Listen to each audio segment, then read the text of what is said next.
All right, let's talk about 10 critical mistakes that unsuccessful agents make because over time you want to be successful, right? So these are mistakes that either I've done or I've watched others in the Medicare field do as well. So these are just 10 of them that I've seen. I'm sure there's a lot more. The first, wasting time on non-revenue activity during your productive hours. Well, first, what are productive hours? Productive hours are generally Monday through Friday, 8 to 5 or 8 to 6 or 8 to 7, during the time that other people can write policies and meet with you or talk with you or solve problems. I talked to an agent that had a lot of potential and had other agents that wanted to sign under her, that had potential to write a lot of policies because she knew a lot of people. Yet she had fear and she really spent a lot of time in her office doing things like becoming an expert at all the policies, becoming an expert at Canva, just doing everything not out in the field, doing everything one-on-one on her computer by herself, or working on Facebook where she wasn't really interacting. So Medicare is a very interactive business with other people, and you get paid for writing policies. You get paid when you write policies. I mean, our field, there's so much to do, but those unproductive hours can be spent on the weekend or in the evening or things that you require to get done, but you're not really writing policies. So spending too much time on those and not enough time out in the field. Number two, throwing away too much money at marketing that doesn't work and not shifting quick enough. This is something that I did. I threw a lot of money in different areas and different marketing. And one, I had a 2-year contract with, it was a print ad, and it didn't work at all. In 2 years, I spent so much money with them and I never got one client. So I shifted as soon as my contract was up. Of course, I canceled it, but you can do a lot of grassroots activities that do not cost a lot of money. So don't think that you have to spend tons and tons of money in the beginning to get clients, because you don't. There's lots of ways, and we'll talk about in other videos on how to do some grassroots marketing and get clients, such as with flyers and doing talks and referrals. So I think that being where you don't change quick enough either. I've talked to some agents that have done the same thing year after year after year, whether it works or not. So you want to keep a running track and running total on what works and what doesn't work. Number three, focusing on perfection. You don't require to know everything. You can Google it, you can ask your upline, you can find information everywhere. The thing is, you just have to get out and get started. You're not going to be perfect the first time. But after 2 years, you're not going to be perfect. It's just being you, getting out in the field and being you. There's always a cell phone to call your upline, to Google it, to find the solutions. You do not have to be perfect. And a lot of people stop and don't actually get out in the field and actually do the work because they feel like if they don't know everything, they can't get going. And that'll stop you really quick, and it will make you very unsuccessful if you're not getting going. So just get going. Just get out there and do it. You know enough. You know more than they know. Just remember that. You know more than they know. Number four, this is a good one. Modeling and listening to people that aren't doing the outcome that you want. Everybody has advice. They think it's the best advice, and they always want to give you advice, especially in the Medicare field. However, have they been successful? Do people like them? Are they doing what you want to do?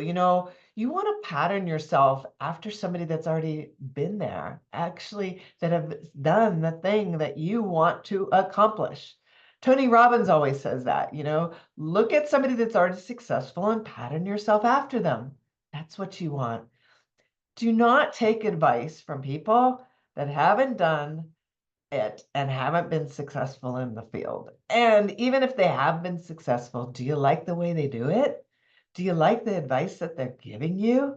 If you don't, let it roll off. Don't take it. Do you. You have to be you. The more you are, the more successful you'll be.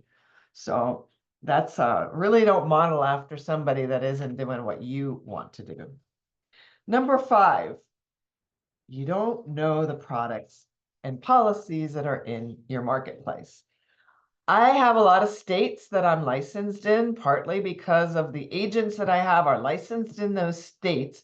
However, if they're asking me questions, I'll go and learn about that policy. During our certifications in July, August, September, we do learn about the policies, but you want to be able to pull them up on Spark and compare them with people. People trust you because you're supposed to be the representative that has the knowledge. Get to know your policies, know what's in your policies, get those books and read the policies when they come, or at least pull them up on Spark and flip through them. How much eye care do they have? When somebody calls me on the phone and they say, I want to get a new pair of glasses and they have Melina, oh, I know exactly who to tell them who to call to get a prescription. And I also know how much they have per year. So I know that because I've written a lot of policies. Or if I don't know it, I know where to look it up. Because if you don't know what you're doing, in the beginning you won't, but you have a policy, you can go look at it. You have to just have a reference point. I mean, Einstein, they asked him what his phone number was, and he's like, I don't know. Do you have a phone book? And they're like, you don't know your own phone number? No, I know where to find it. That's what you want. You want to know where to find it. So just be clear on where to find the knowledge that people ask. People love you because they trust you. And how you build trust is by knowing what you're doing. In the beginning, you're not going to know exactly what you're doing, but you know where to find it, and you know more than they do. Okay, number 6. Not having a strategic solution to people's problems, value-based solutions, they can't do it without you. So basically, they have a problem. They do not understand Medicare. Most people don't. Even the doctors I talk to, they haven't a clue of Medicare and all the ins and outs. I mean, after doing it for a couple of years, I still ask questions. So there's a lot to know. But you have to have some type of strategic solution for these people. When you meet somebody new that's turning 65, asking them enough questions to see if a Medicare supplement is the right fit for them, or possibly Medicare Advantage is the right fit for them. Having solutions to their problems is going to make you a cut above everybody else, because they get these agents on the phone, they're talking to them, and the agents spin them round and round and round. And by the time they get done with the agent, they're more confused than ever. You don't want that. You want them to walk away and say, I love this agent. She knows exactly what she's doing. And if she doesn't, she'll go find the answer for me. There's been several times that I've had to call my upline, or I've had to just say, you know what? I don't know, but I'll get back with you. I'll go find the answer for you, or I may Google it right there.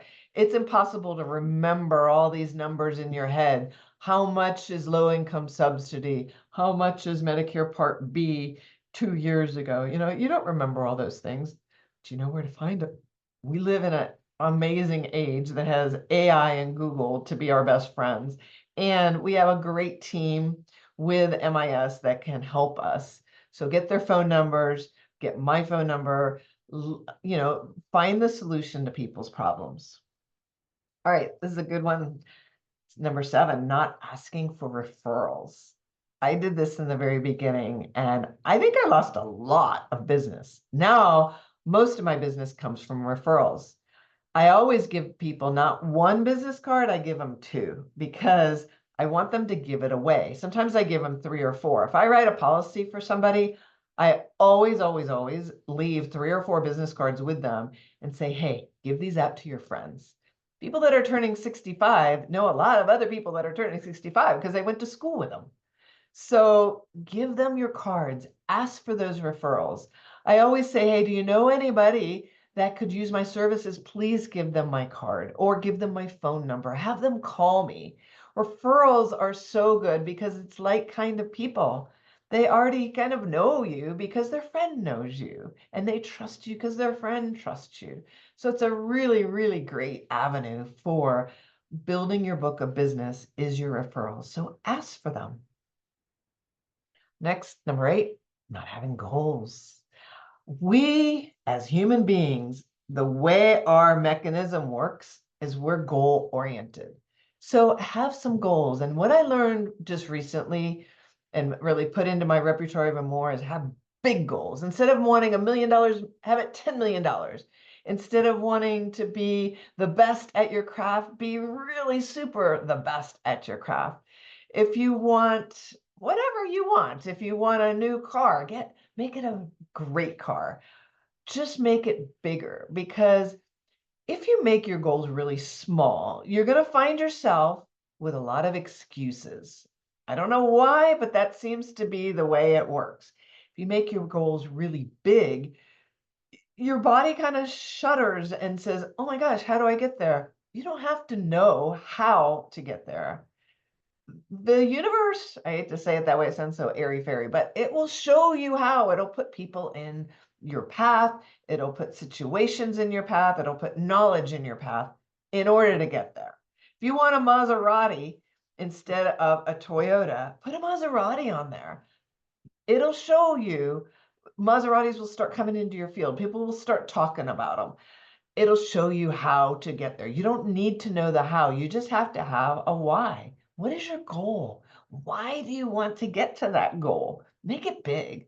You may not get there, but you'll get awful close. Wouldn't that be great? Getting awful close to a bigger goal than you ever thought you could ever have and ever dream of. So dream big. Number 9, not answering your phone or getting back quickly on voicemail. This is a cardinal sin. When somebody calls you, I had one gentleman say, I had 4 cards and you're the only one that picked up. So you know what? I got his business because I picked up my phone. I do my best to carry my phone with me everywhere. And if I don't pick it up then, I'll get back to that person generally within an hour, at least within 24 hours. You want your clients to know you're there for them. You also want those new people, those referrals that are calling you, to know you're available to help them. So answer your phone and have a good email message on your phone as well, or voicemail message on your phone, so people know how to get in touch with you and they know you're friendly. All right, number 10, not making a big deal that you come with the policy that you write and your services are year-round. You are their agent. I make a big deal about that. I say it several times. I am your agent. Now, you can call me anytime, any question with your doctor, with your drugs, anything about Medicare or your policy. If your friends have questions, you can call me anytime. I come with your policy all year round. That's a wonderful way to keep and retain your book of business, them knowing you're there. I get questions, all kinds of questions. Lately, I've gotten questions from couples that say, my spouse can't get out of the house anymore. I've become the caretaker and I need a break. Where can I get some help? And I found a couple companies now that can help them that are in my area. I get calls on just strange things that are about Social Security that are above and beyond my knowledge base, but they call me. They think of calling me first. That's what you want. You're their agent. You want them to call you first. I also make a big deal that if you're getting phone calls, they're not from Medicare or your company or me, they're illegal. Do not take those calls. If you see something that comes on TV or you see an ad, and you don't understand it, call me, because you'll retain your book of business that way. So much easier than if they call somebody else, right? They may rewrite your policy. They may not be your agent, your client anymore, and you might not be their agent anymore. So make sure that you tell them when you write the policy, you come with it. You're the brand. You're the image. You're what you want them to remember. Okay, so that's my top 10 list. I'm sure there's other critical mistakes that people make, but that's what I have for you for mistakes that I've seen of agents that are unsuccessful in the field.